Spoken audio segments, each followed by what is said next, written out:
Hello, man. We going. Congratulations on the victory. Thank you very much, brother.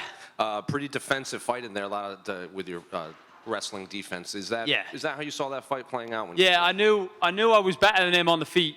I saw the only area that we were maybe 50-50 in was the wrestling, so I just had to fight a patient fight. It was kind of my fight to lose if I got overzealous. I hit him with some big shots. He had a good chin, and I felt I was looking for to land big shots, and he was good at that inside kick. So I just had to be smart in there. That pop, And I've had the decision the last few fights. As long as I'm doubling my money and I'm keeping the fucking O in the UFC, I don't care. We're all good. So what was training camp like? Because you said obviously you felt like you had the better striking and it might be a fight like this. So was it a wrestling heavy fight camp or at least a defensive wrestling heavy? Can I just see who wins this fight?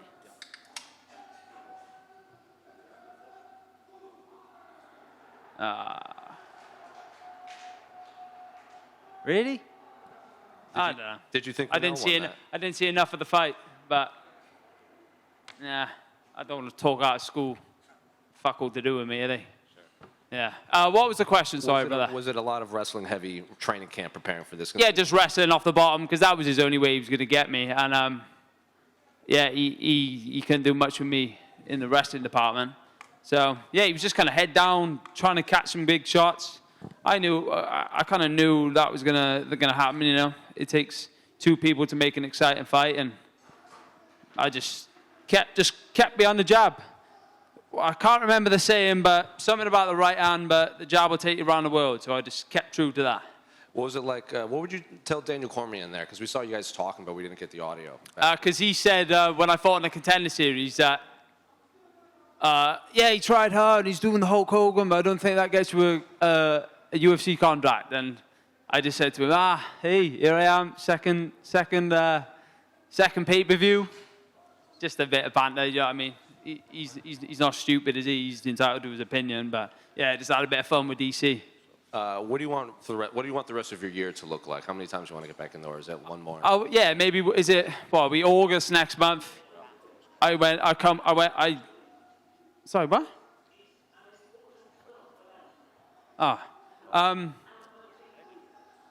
That's distracting. What was it? What do you want the rest of your year? Yeah. So I come straight off the injury list for this fight, straight into camp, 12-week camp. Now I'm going to be in August, so maybe if I take a month to, fully refresh, that takes me to September. And then I know Jones Miocic is in November. If you've put me on 298 in the infamous Honda Center, if you've put me on 3 or 4 on the biggest UK card in history, why not chuck me on the John Jones card? You may as well. You know what I mean? I'd love that. Or the T-Mobile in Vegas. You know what I mean? That sounds good to me. Why is it the infamous Honda Center? Have I used the wrong word? The Honda Center. Brock Lesnar fought in the Honda Center. Infamous usually means it has a bad reputation. Nah, it means. Well, I'm saying it means it's good. Why say goes on this press conference? All right. So it's obviously only your second fight in the UFC, like you said, but you're on these massive cards. Will it be hard, if they come to you and they say, we want you on a fight night or something like that? It'll be hard to kind of step back into those small. But all right, but I'm not spoiled. You know what I mean? You know what I mean? I was raised with good morals. You know what I mean? I'm not gonna throw my toys out of the pram and say no, am I? But I don't know. Hopefully they put me on the John Jones card, and then I'm on internet. Why not? The way things are going. Just enjoy it as it comes. Enjoy every moment. Oban. Yes, brother. I noticed the new tattoo. What inspired it? Well, it's hard to miss when it's on an arm this big, mate. Do you know what I mean? Thank you.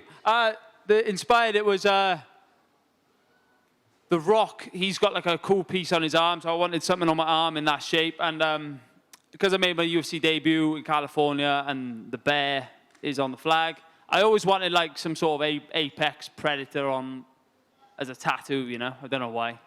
So I went with a bear. And then the eagle just fit underneath, and the bald eagle, America, got signed in the UFC in America. That's where my, journey began. So it's just like a nice little check mark. And I got a cool tattoo. So, yeah. And that makes it 7 wins in a row. How are you feeling about that? 7 wins in a row is very impressive. Mate, that's no joke, is it? And I'm fighting the best of the best. So, hey, I'm happy with that. 7 wins in a row. Let's make it 10. Let's make it 20. I don't see myself stopping anytime soon. I just walked out there and I enjoyed myself tonight. I could go again. I genuinely could go again tonight now.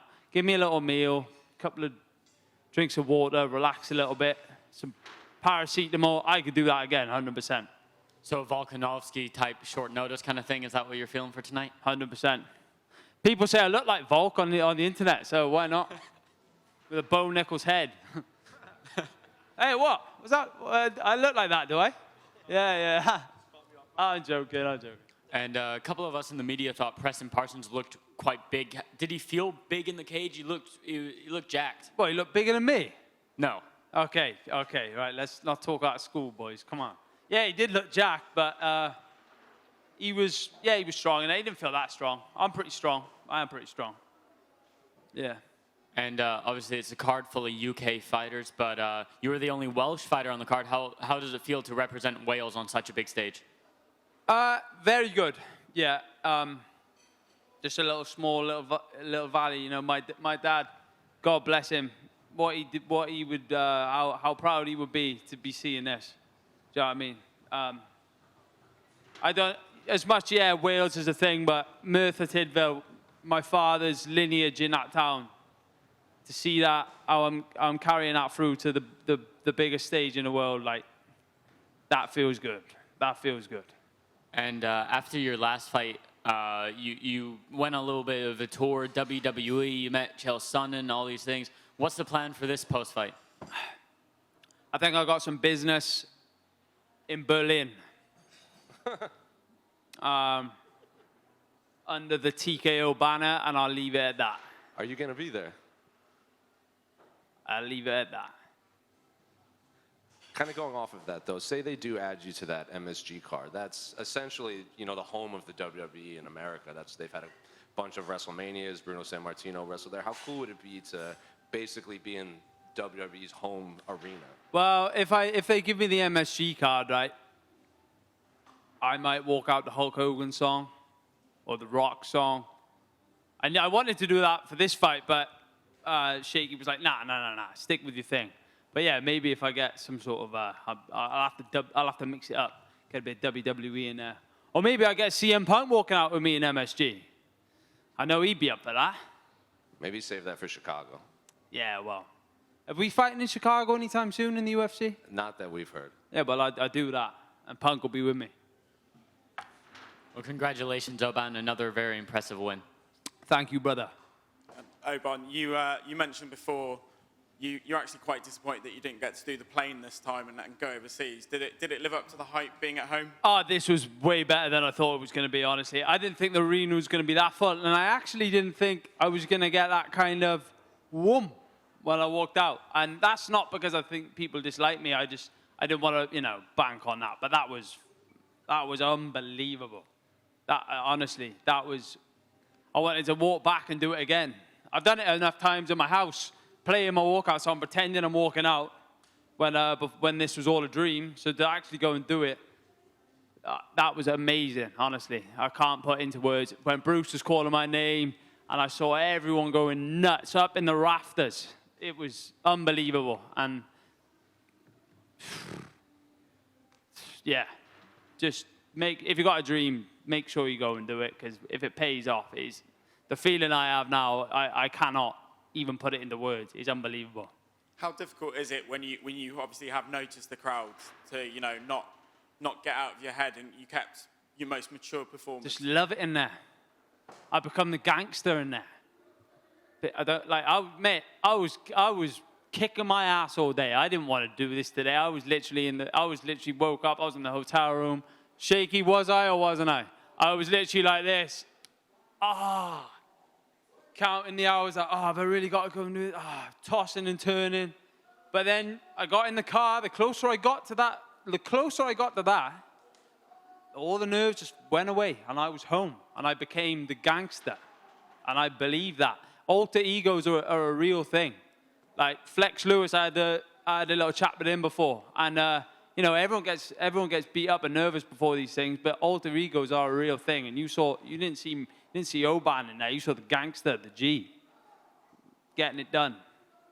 In terms of tonight versus, you said when you were in California that you had a very good crowd. Did you feel it was levels above that tonight? Hey, tenfold. I didn't realize compared to California, yeah, that was more or less full.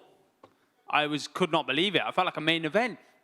Whoomp. I remember they were booing him, and I thought, if they come here and they give me and they cheer me the way they're booing him, and they come to me, and I just whoomp, and the energy I felt, and it made the fight easier, because it was just like, I was just, oh mate, it was a out of body experience, mate. Honestly, I loved it.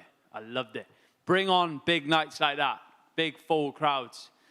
That's the main issue really with this sport is, can you deal with the pressure? I can. I told you that the other day.